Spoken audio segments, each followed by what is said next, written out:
पैसे का लेन देन होता था।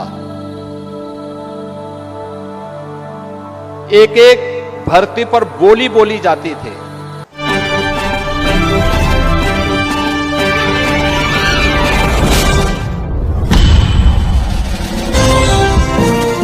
याद करिए 2017 के पहले की स्थिति क्या थी। भर्ती निष्पक्ष और पारदर्शी तरीके से नहीं होते थे, भेदभाव होता था, पैसे का लेन देन होता था, एक एक भर्ती पर बोली बोली जाती थी। परिणाम क्या था? नौजवान के हितों पर तो कुठाराघात होता ही था, साथ साथ प्रदेश की कानून व्यवस्था भी तहस नहस हो गई थी। प्रदेश में दंगों का दौर चला, प्रदेश में अराजकता थी, गुंडागिर्दी थी, न बेटी सुरक्षित थी, न व्यापारी सुरक्षित था।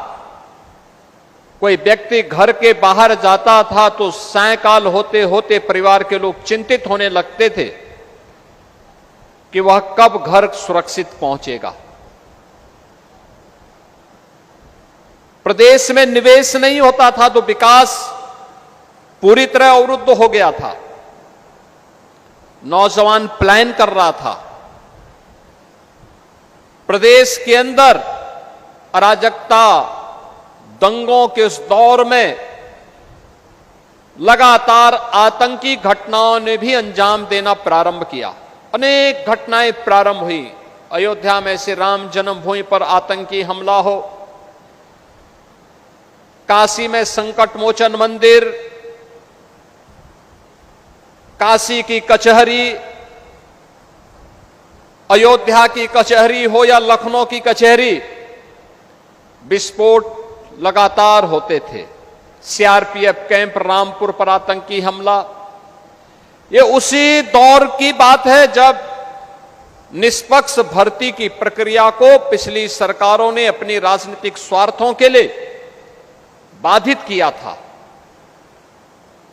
परिणाम था उत्तर प्रदेश का नौजवान प्लान करने के लिए मजबूर हुआ था, हताशा और निराशा में जीने के लिए मजबूर हुआ था। भाई भतीजेवाद और परिवारवाद के बोलबाले ने न्यायालय को भर्ती की प्रक्रिया में हस्तक्षेप करने का अवसर दिया था और प्रदेश के नौजवानों के सामने पहचान का संकट आ खड़ा हुआ था। एक पहचान का संकट, पूरा बदनामी एक परिवार और एक पार्टी करती थी, गलत काम एक परिवार और एक पार्टी करती थी। खामियाजा उस समय की 20 करोड़ की आबादी को भुगतना पड़ता था जब उसके सामने पहचान का संकट खड़ा होता था। और इसी अराजकता,